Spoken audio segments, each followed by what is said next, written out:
pessoal, meu nome é Reivane e eu aqui estou gravando esse videozinho com o objetivo de dar mais uma dica visando aí a boa preparação para os certames, para os concursos. A gente tem percebido, e eu sempre falo isso, que a tendência dos concursos, a cada dia que se passa, é de ser mais difícil.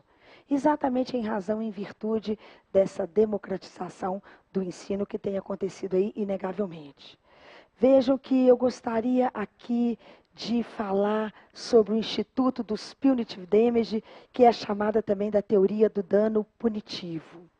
Esse instituto a que me refiro, ele tem grande repercussão no âmbito da responsabilidade civil, no que tange, no que se refere à fixação do valor de uma indenização.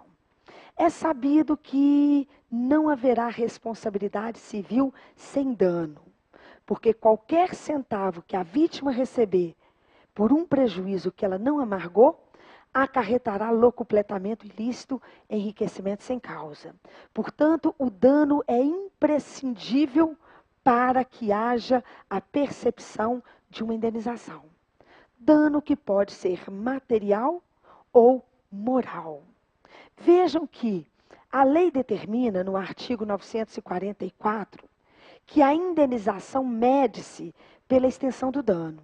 Ou seja, na hora que o juiz for atribuir um valor de indenização, ele vai ter que se ater à extensão do dano.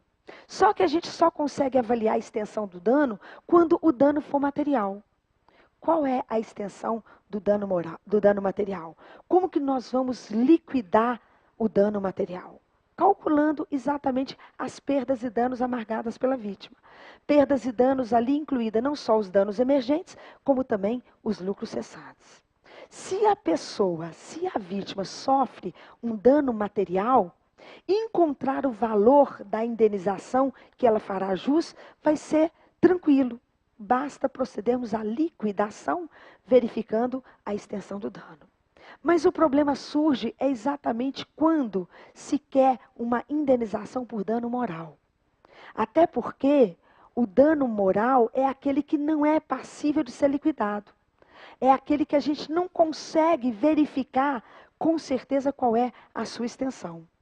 Até porque quando se há uma percepção de indenização por dano moral, o propósito não é reparar a vítima.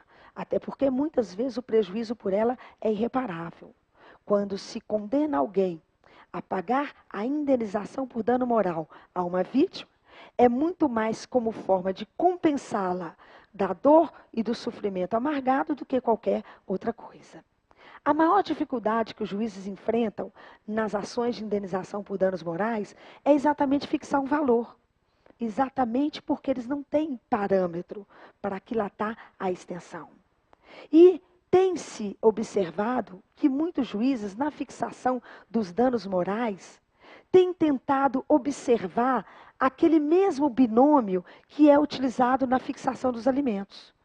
Os juízes, na fixação do valor de indenização por danos morais, têm levado em consideração não só as necessidades da vítima, como também as possibilidades daquele que vai ter que indenizá-la.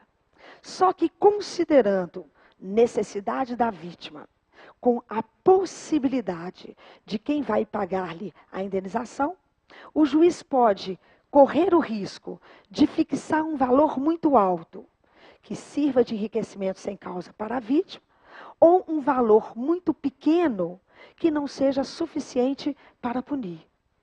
Essa teoria do dano punitivo é exatamente aquela teoria que apregoa, que sustenta, que a indenização por dano moral deve sim ter mais do que qualquer coisa caráter punitivo.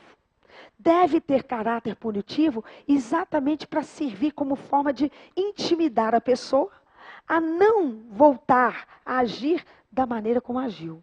Ou seja, a não voltar a ofender os atributos da personalidade de uma pessoa. Assim, se a indenização por dano moral tem que ter esse caráter punitivo, o juiz, na fixação do valor, observando que a parte que vai ser compelida a pagar uma indenização, tem muito mais possibilidade, quando cotejado com a necessidade da vítima, poderá fixar um valor superior àquele que a vítima necessitaria receber. E parte dessa indenização, fixada num valor superior à necessidade da vítima, seria revertida em favor dela, e uma outra parte, o remanescente, o excedente, seria convertido em favor de um fundo.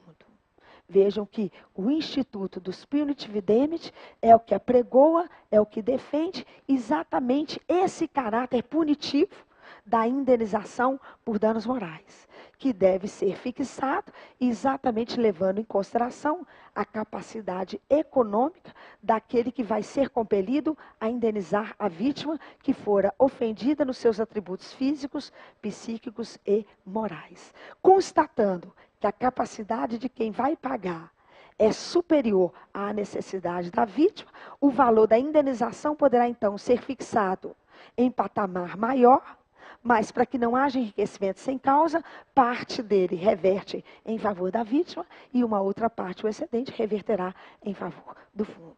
Portanto, se numa eventual prova o examinador indagar acerca dessa teoria, fiquem sabendo que toda a repercussão dela se dará no montante da fixação da indenização por danos morais. É fixar parâmetros para se apurar o valor de uma indenização por danos morais. Essa é a dica de hoje. Obrigada pela atenção e até a próxima.